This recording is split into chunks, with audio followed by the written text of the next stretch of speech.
So today we want to talk about arc length.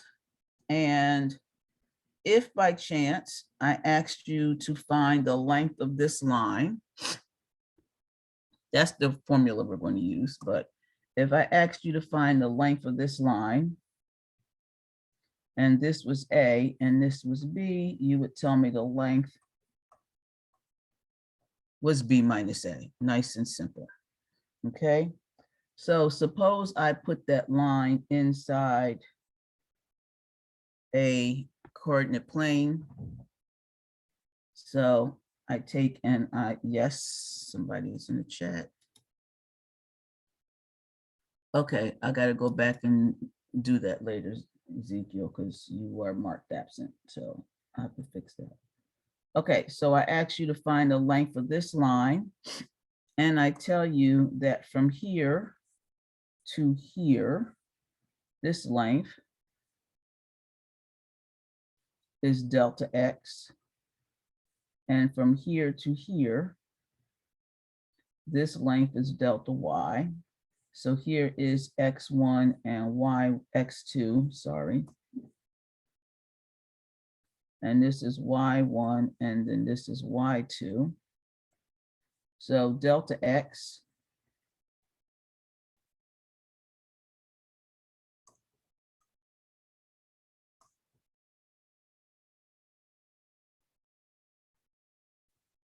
is X1, X2 minus X1, and delta Y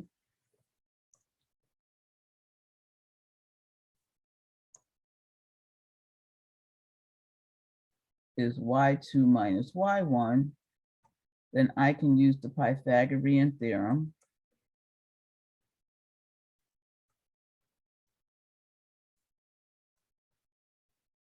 which says A squared plus B squared is equal to C squared. So I want this length to be L. So that would say that delta X squared plus delta Y squared would equal L squared. So L would be the square root of delta X squared plus delta Y squared.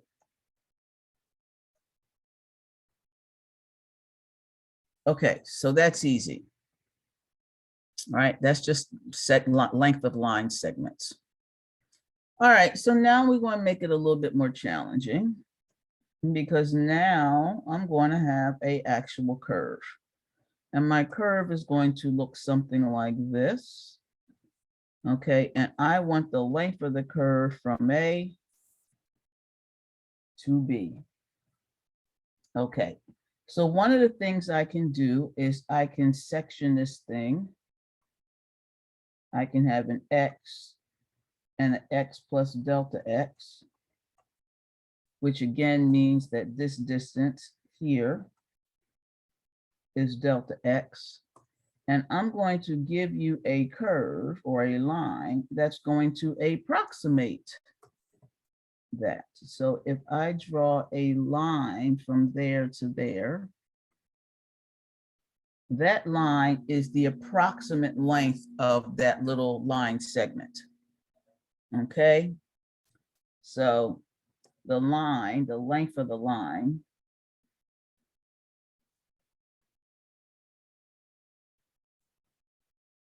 is the approximate length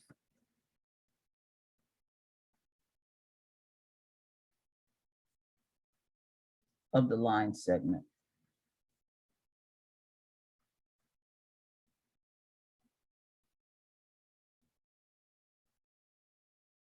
And that again is going to be the square root of delta X. Again, I can draw here and go like that and get delta Y. Okay, so that's the length of that line segment. So now what I want to do is I want to get a whole lot of them.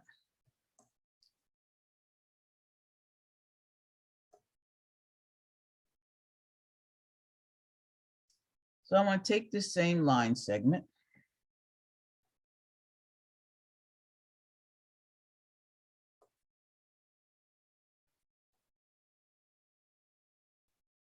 And then I want to divide it up into a bunch of equal size intervals. All right. So from here, from xi to xi plus 1, this little distance right here, again, is delta x. And then here, I have here and there, and I'll be able to calculate delta y for each other one. So again, this little distance is delta x between any two. So delta x simply going to be xi plus 1 minus xi, and delta y is simply going to be yi plus 1 minus yi. So the length of any little tiny piece, Li, the length of this piece,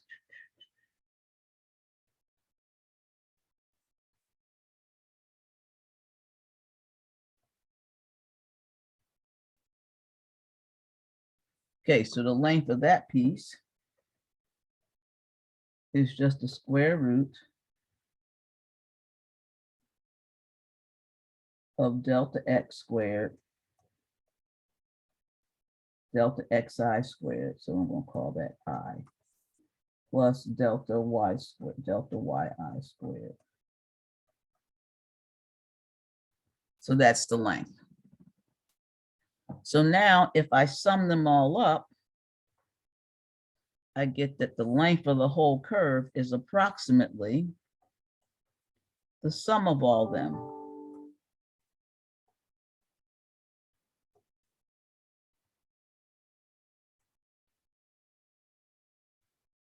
Delta xi squared plus delta yi squared. So it's the length of all of them. So let's factor out delta I.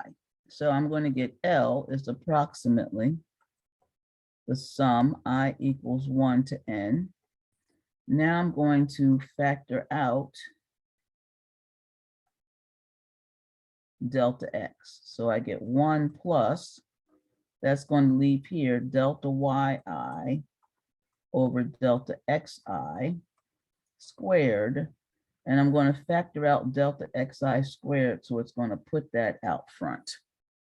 So now that's the length of the curve, and it's approximate because I added up all the jerky little lines, but not the smooth curve. But now if I take the limit as n goes to infinity, that means I let the number of little line pieces go to infinity, then I'm going to be measuring a smooth curve.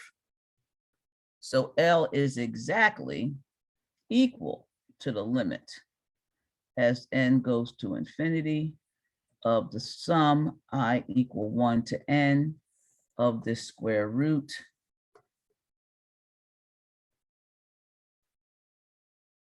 of 1 plus delta yi over delta xi squared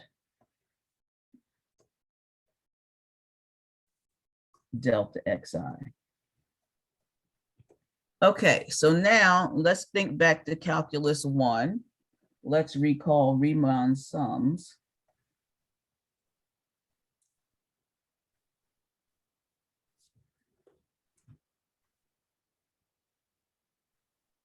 So with Riemann sums, this thing actually becomes something. Does anybody remember what that becomes?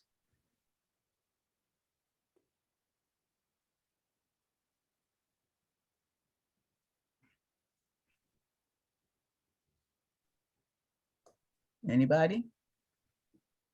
So if you let the limit as n go to infinity, which means delta xi goes to 0, then L simply becomes the integral from a to b of the square root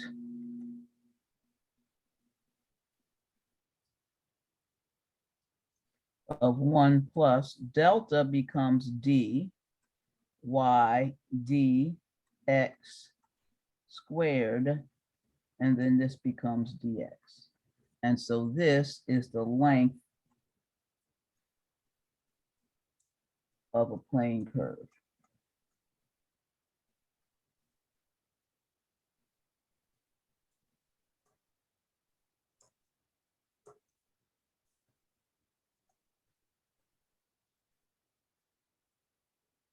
Okay. All right, so it looks tough. The hardest part of this is the algebra. I'm telling you, the hardest part of these problems is algebra. The rest of it is not difficult. The hardest part for you guys is going to be algebra.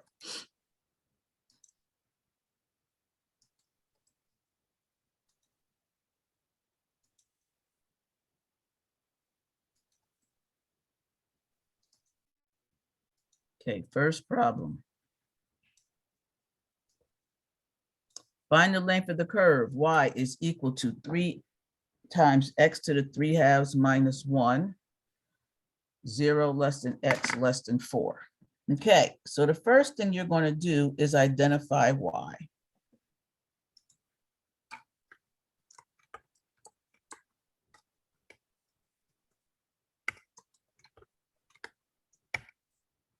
Right, so after you identify y equals f of x, then you're going to differentiate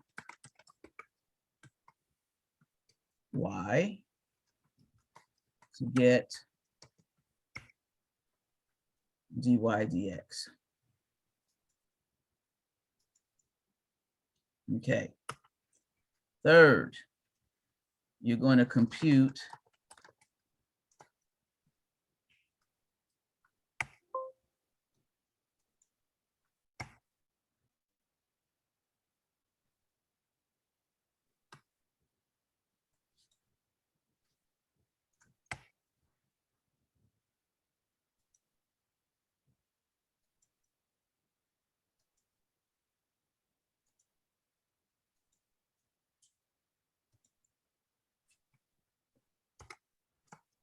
okay, you're going to compute that. So you're going to compute dy dx squared. So you square it. Then you're going to add 1 to it. Then you're going to simplify it. Then you're going to take the square root of it. And then you're going to integrate. Okay. So that's the rules. That's the plan. All right. I promise you, almost all of you will be able to do up until step 4 or 5. And then that's where most of you will start to have trouble. Okay. It's the simplification. It can be a bear. So let's get going. So I have y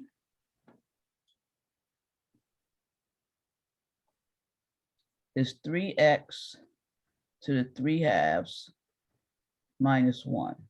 So I have identified y. I need to differentiate it. So dy dx, I'm going to bring the 3 down, so I'm going to get 9/2 x to the 1/2 power. And then I'm going to square it. So dy dx is going to be 9/2 x to the 1/2 squared. So that's going to give me 81 over 4 x. So I got that. I'm going to add 1 to it. 1 plus dy dx squared is 1 plus 81 over 4x. Then I'm going to take the square root of it.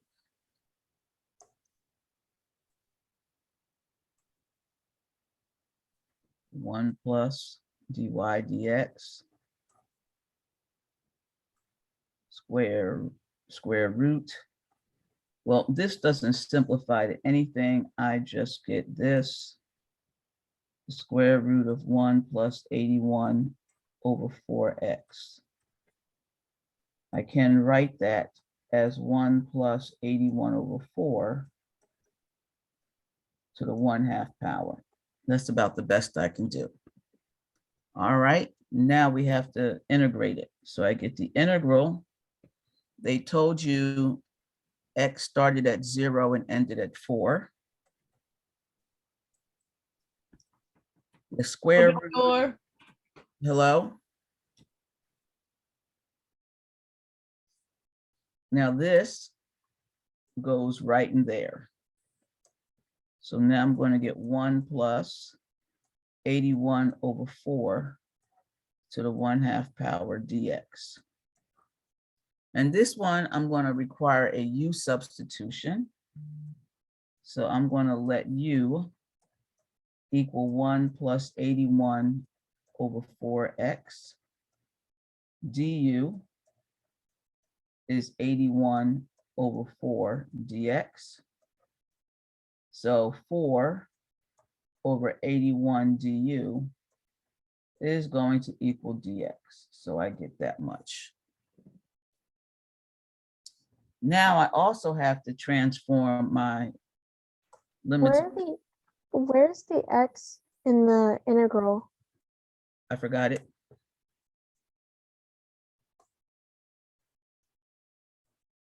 Thank you.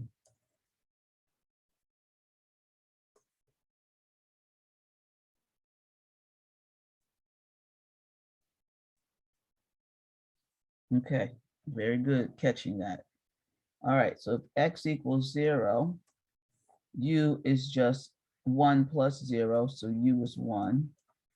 And if x equals 4, then u is just 1 plus, 4 times that. So that's just going to be 81. So that'll give me 82. So 0 corresponds to this. And then 4 corresponds to this. All right. So now I get the integral. 0 goes to 0 and 4 goes to 82. No, 0 goes to 1. Okay, this becomes u to the 1/2 power. And then I get 4 over 81 du. I'm going to factor that out. So I get 4 over 81, the integral from 1 to 82 of u to the 1/2 power du. Now that's an easy integral. Add 1 to it, divide by it. So I get 4 over 81. I get u to the 3/2 divided by 2, divided by 3/2 gives me 2/3, evaluated between 1 and 82. So for those of you who missed it, this is the antiderivative. The 4 over 8 just sticking there. It's not 4 over 8, it's 4 over 81. It's just sticking out there. So this now becomes 8 over 243. And then I got to put 82 in. So I'm going to get 82 to the 3/2 power. And then I got to put 1 in there. So I just get 1. And so that is it.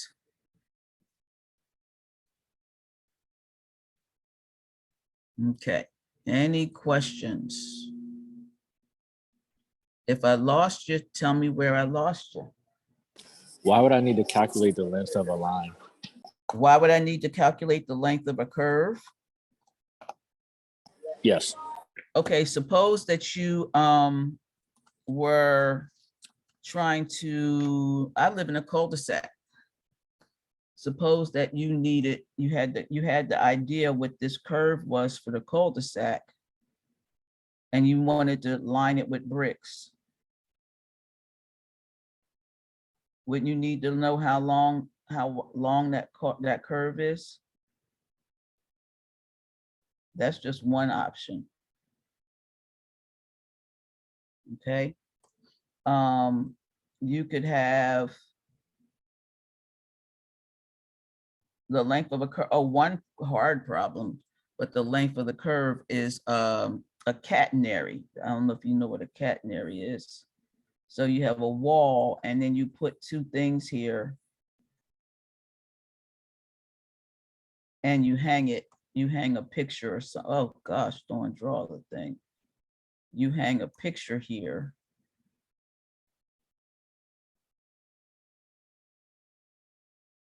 And you want the picture to hang at a certain place on the wall. Well, I would need to know the length of the curve in order to do that, because if I make the curve shorter, then the picture will be up higher. There are many reasons why you might want to calculate the length of a curve.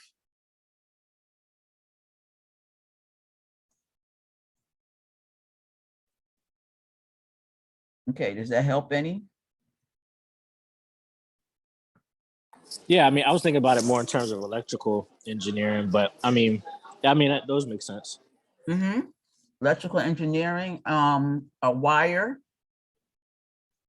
You may need to know the length of a wire to be able to wrap around something. And you know that the wire, the length of the wire as it goes around, is defined by sines and cosines or something like that, or a circle. You may need to know the length. Okay.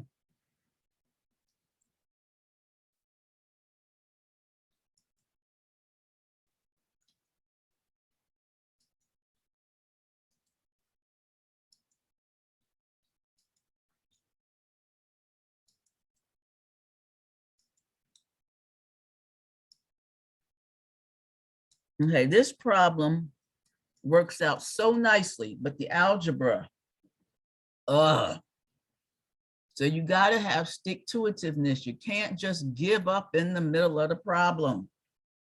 Okay, y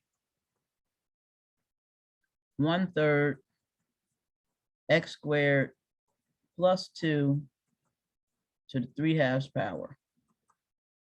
dy dx. Find it using the chain rule. Go ahead, dy dx, find that for me.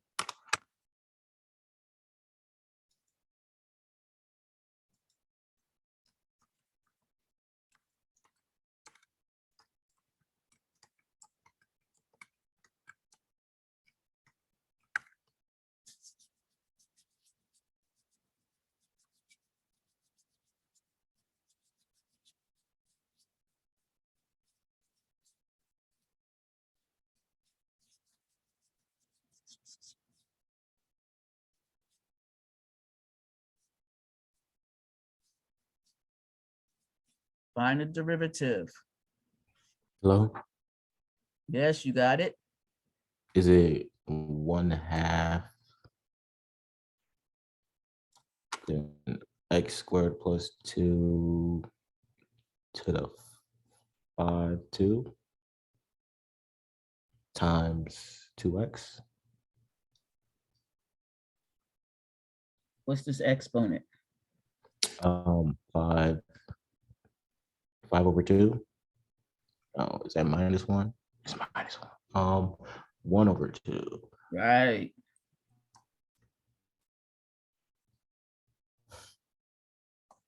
I wrote the whole thing wrong. Okay, it's 1/3. 3 over 2 comes down. I get x squared plus 2 to the 1/2 power, and then I multiply by 2x. So I simply get x times x squared plus 2 to the 1/2 power.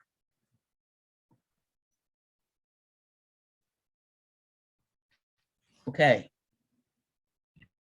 We good? Yes. Okay.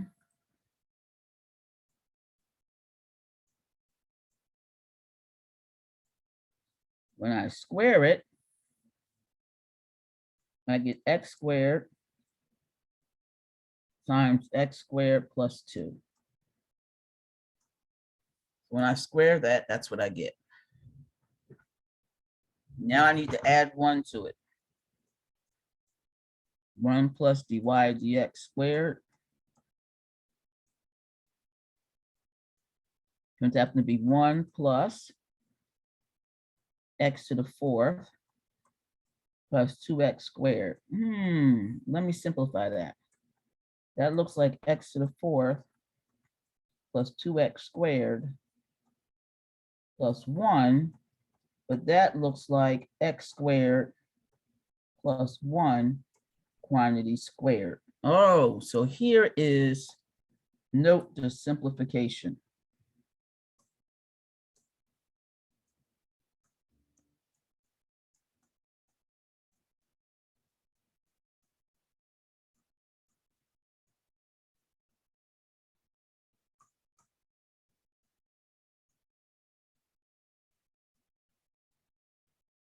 Okay, so simplification here is key. So now when I go to take the square root of this thing,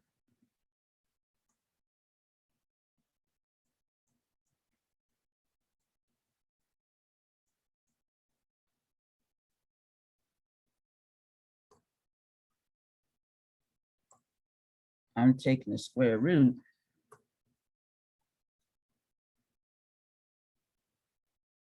of x squared plus 1 squared, and that's easy. That's just x squared plus 1. So now I can integrate. So the length, the Where integral, did the 1 go before? oh, Wouldn't that, it be say that again. 1 plus x squared plus 1? Because the square root of 1 is 1.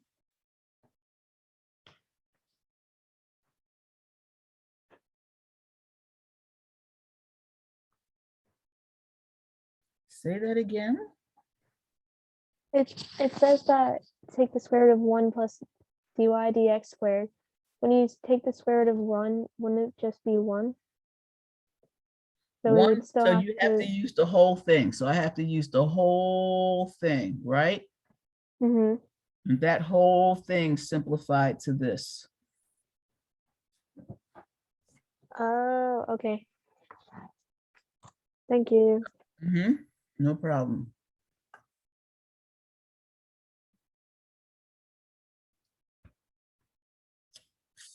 Zero to 4. Okay, this dumps right into, uh-oh.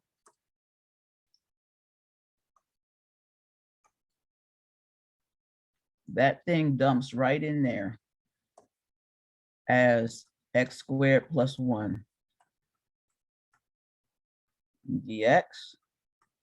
That gives me 1/3 x cubed plus x evaluated from 0 to 4. So that's 64 thirds plus 4, 76 thirds. And that's the answer.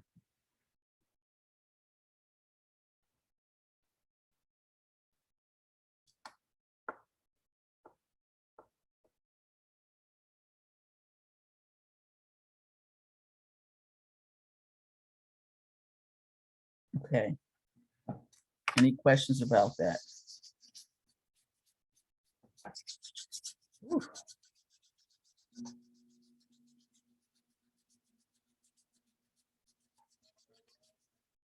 Okay. All right, say now the curve is given as x is equal to g of y. C less than or equal to y less than or equal to d. Okay, so now the curve is given to you as x is equal to a function of y. Then instead, we're going to have a new formula. So L is going to equal the integral from c to d of the square root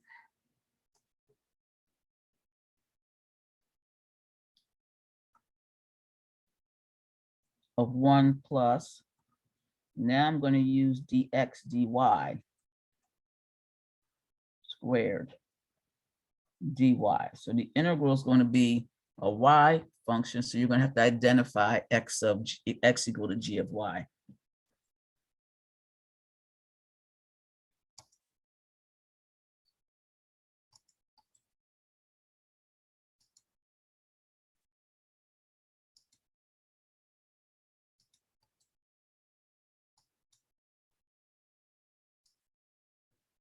Okay, next problem. Find the length of a curve given by x equal to g of y. Okay, oh, okay. All right, so now this is a different curve. All right, so now I have x is equal to y cubed over 3 plus, I'm going to write that as 1 over 4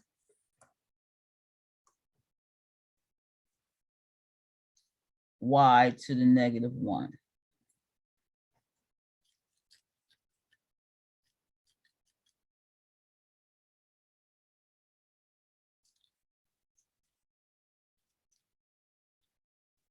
Okay. We have to find dy dx. I'm sorry, dx dy now. So dx dy is going to be x squared minus 1 over 4 y to the negative 2.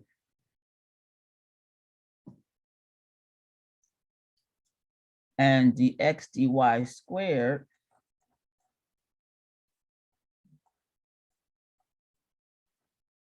is going to require a FOIL.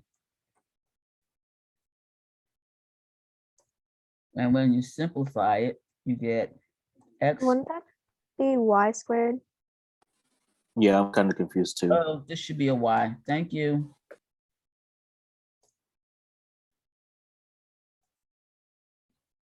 Thank you.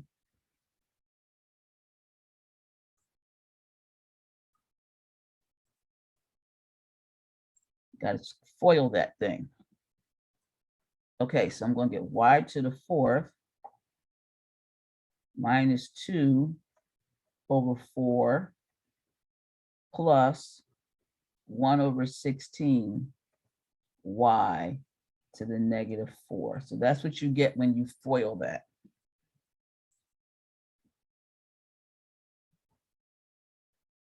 Y squared and y to the minus 2 give you y to the 0, which is 1. So that term drops out and you just get a constant.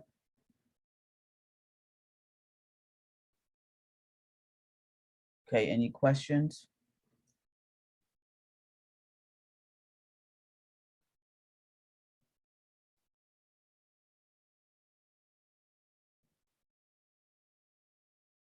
Okay. Let's be smart about this.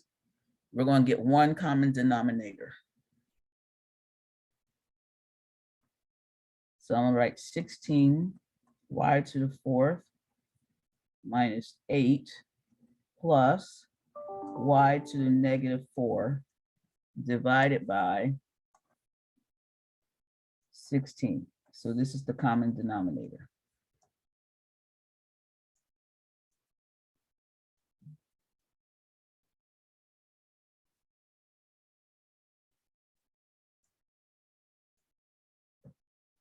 All right. Okay.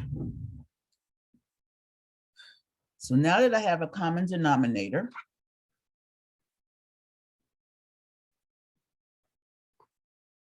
that's what that is. So now I have to compute 1 plus dx dy squared. Notice I'm doing this in pieces. Okay, I'm going back to the same thing I did before. Identify it, differentiate it, square it, add 1 to it, simplify it, take square root and integrate. And you can look at that from the formula and tell that's what you have to do. Find the derivative, square it, add 1 to it, simplify it, take the square root of it and integrate it. You can look right at that thing and know what you have to do. Okay, it's like PEMDAS. All right, so now this is going to be 1 plus this term.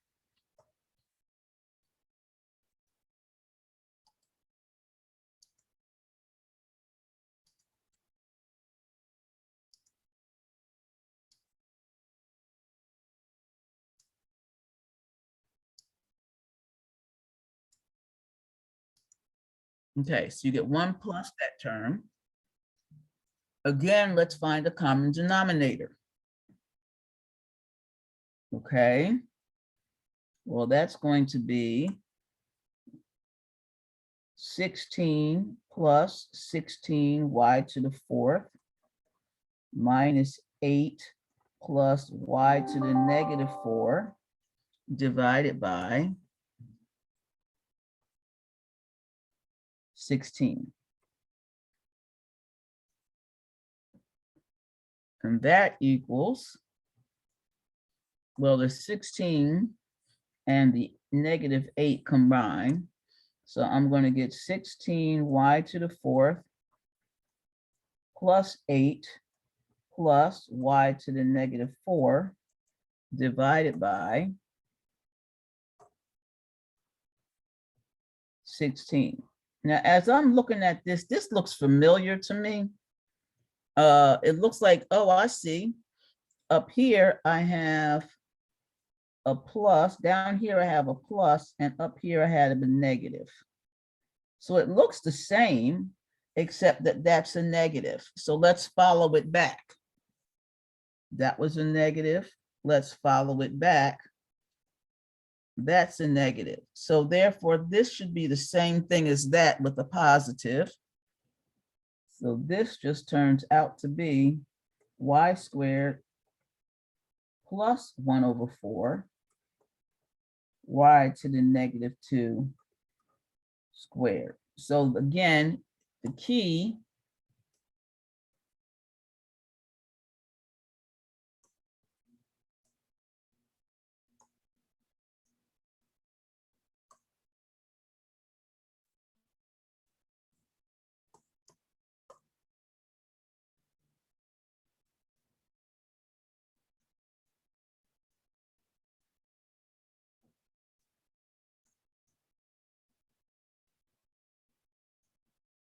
simplification is key.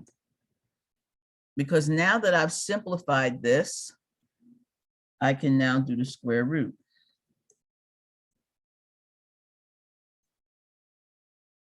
Of 1 plus dx dy squared is going to be the square root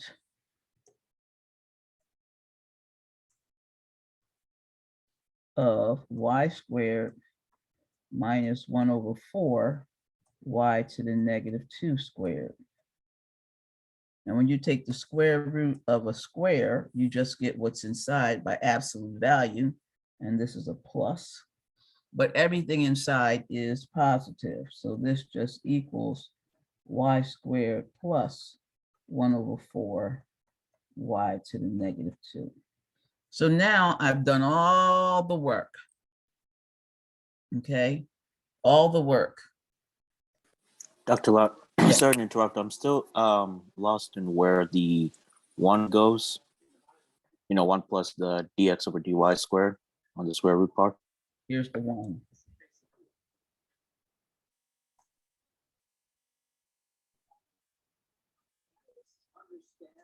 See the 1? Yes. Here's the 1. 16 over 16. Oh, okay. I see. Converted to full fraction. Yep. Anybody else have issue with that? All right. Thank you. I see it now. No problem. This is the hardest one. When you have 2 terms and then you have to simplify it and then you got to pull it all apart and then you got to collapse it to put it back together to get something nice and neat. This is the one where the algebra, you just got to keep going, don't stop.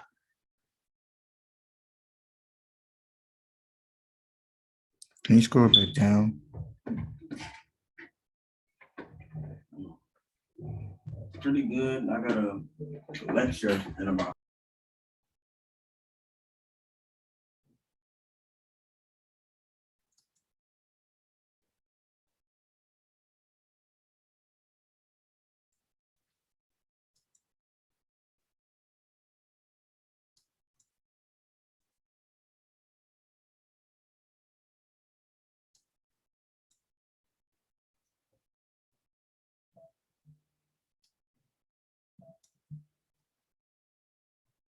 Okay, we have 5 minutes to 10 minutes left.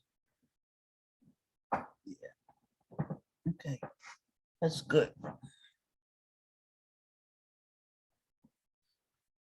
Yeah, my phone's going off. 10 minutes left. Okay, we can work with that. Ooh.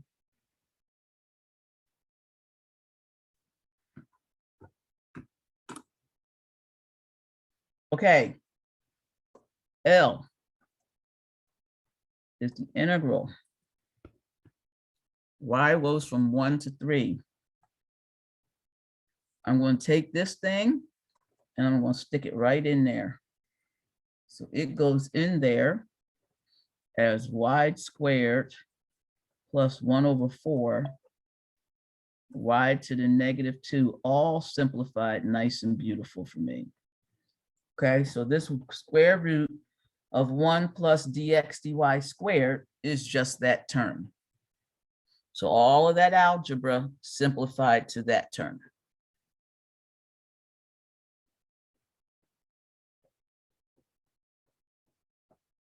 Okay, so this I now integrate. Antiderivative is 1/3 y cubed minus 1/4 y to the -1. And that whole thing gets evaluated between 1 and 3. So therefore I get 1/3 times 27 minus 1/4 times 3. That's evaluated at 3, and then I get 1/3 minus 1/4 when you evaluate it at 1. And this whole answer turns out to be 53/6.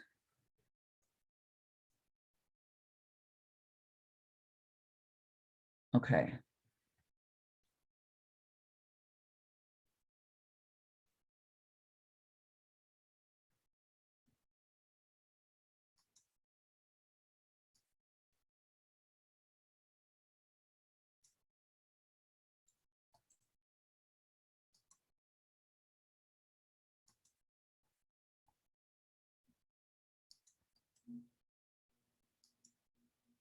Okay, so the next thing is surface area of revolution. And this formula is wrong. I see it is, as soon as I looked at it, I know it's wrong. So let's get rid of it.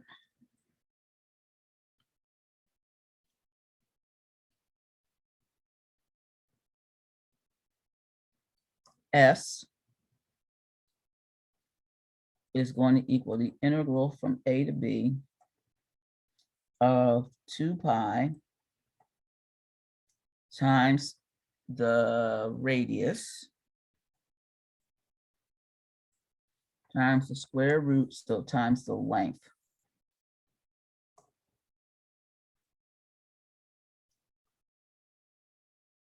One plus dy dx squared dx. Okay, so that's the formula. Where in the world did that come from? Okay, so now notice we did 4 volumes. Okay, so we did volume by slicing, volume by disc, volume by washer, volume by shells. So all of those were designed to teach us the volume of a solid, or what is inside, the inside amount that a solid can hold. What we now want to do is surface area of revolution. Surface area of revolution says, I need you guys to see me. Okay, so surface area of revolution says, here's my line. Okay, so it's a straight line. It could be a curvy line, but here's my line. And I'm going to take this and revolve it around an axis. And when I revolve it around the axis, I hope you're following it with your eyes. you see I'm sweeping out the outside of a cylinder. So I'm sweeping out surface area. If it were this way and I were revolving it, I would be sweeping out surface area, more like taking this and then tracking it to find out exactly how much area, surface area, I create. Okay, so let's look at a picture.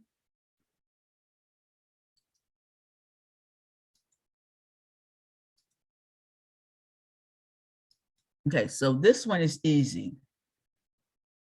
So if I have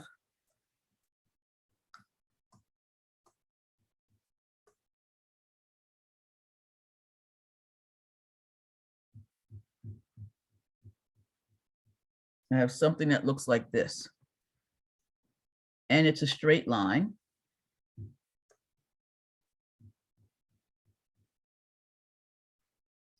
Okay, I can find the length of this line and call it L. So this is the length of the line, calling it L. Then I'm going to revolve this line about an axis.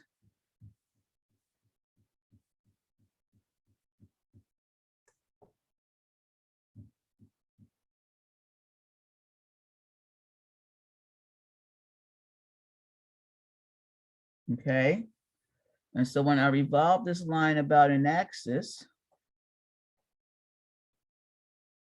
undo that, undo that, undo that. I said undo that. Thank you.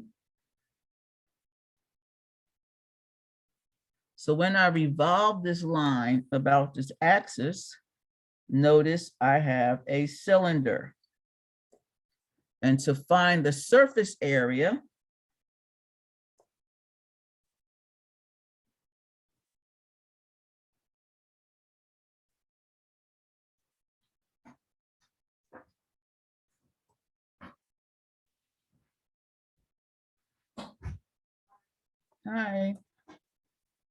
to find the surface area of the cylinder is actually easy. Okay, I simply need to take this cylinder, cut it down the middle.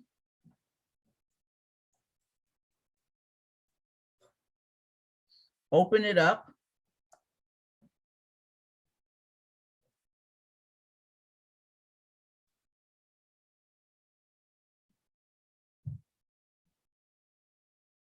This is its length. And then this side is 2 pi times the radius of the cylinder. That's the circumference. So therefore, the surface area of this cylinder is simply equal to 2 pi r L. Nice and easy. Now suppose I have something that looks like this.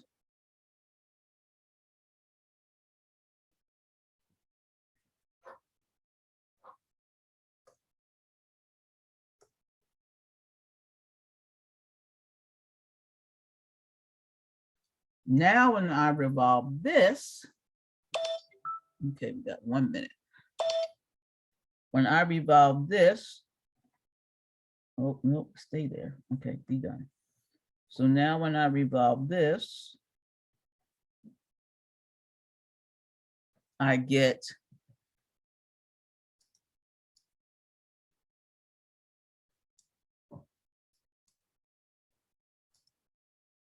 a cylinder, and then this piece also revolves.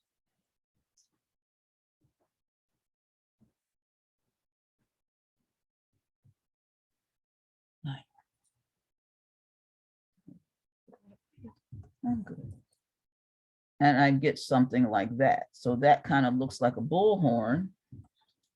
So what we're going to do on Thursday is find the surface area of this.